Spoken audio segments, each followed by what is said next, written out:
Li ser internetê platforma ragihandinê a nûçeyek tê damezrandin. Xebatkarên 4 televizyon û 7 radyoyên Kurdî, Özgürgün TV, Azadî, Jiyan û Wan TV li Amedê bi navê nûçeyek li ser internetê dest bi weşana televizyon û radyoyê dikin. Rojnamevanên Kurd dibêjin bi girtina weşanên dezgehên Kurdî derbeyek li azadiya ragihandinê li Tirkiye hatiye xistin û li Tirkiye di warê ragihandinê de tu dengek opozisyonê nemaye. Nûnerê berê yê Wan TV'yê Serdar Altan wiha behsa pêdiviya avakirina platforma nûçeyek a li ser internetê dike.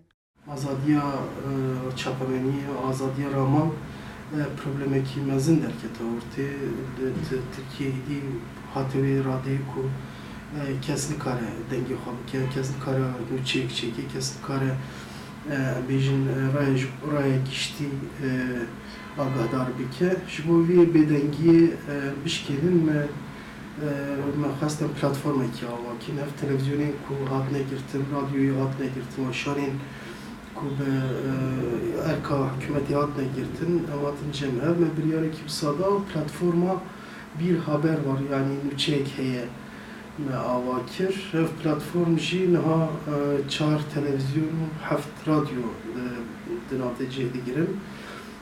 Xebatkarên wan televizyon û radyoyan wek dilsozî bi awayekî hatine cem hev û bi platformê me ava kir.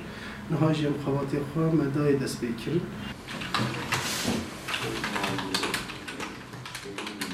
Gulistan Korban bêjera Azadî TV'yê bû. Ew dibêje bi dilsozî di nav vê xebatê de cî girtiye. Piştî ewda darbeya 15 Tirmehê 28 îlonê de televizyona me wek gelek televizyonan hate girtin di nav wan de Azadî TV jî hebû. Piştî vê yekê wek gelek rojnamegeran em ji pê karman û mafê agahiyê yê welatiyan li gor me ji destê wan hatibû girtin. Yani niha di Tirkiye muhalefeteke ku ya da aliyê ku çapemeniyê bibêje dengê xwe bilind bike tune li gor me. Yani ne madde piştî vê yekê. Gerek televizyon hatin girtin, televizyona me ji wan yek bû. Me jî biryar girt wek hevalên xwe. Me goma platformekî ava bikin û di platformê de ji gel re nûçeyan ragihînin. Di ser vî navê platformê Azadî TV, Wan TV, Jiyan TV û Özgürgün TV. Em xebatkarê wan hatin gel hev. Bi dilxwazî em hatin gel hev û platformekî ava kir.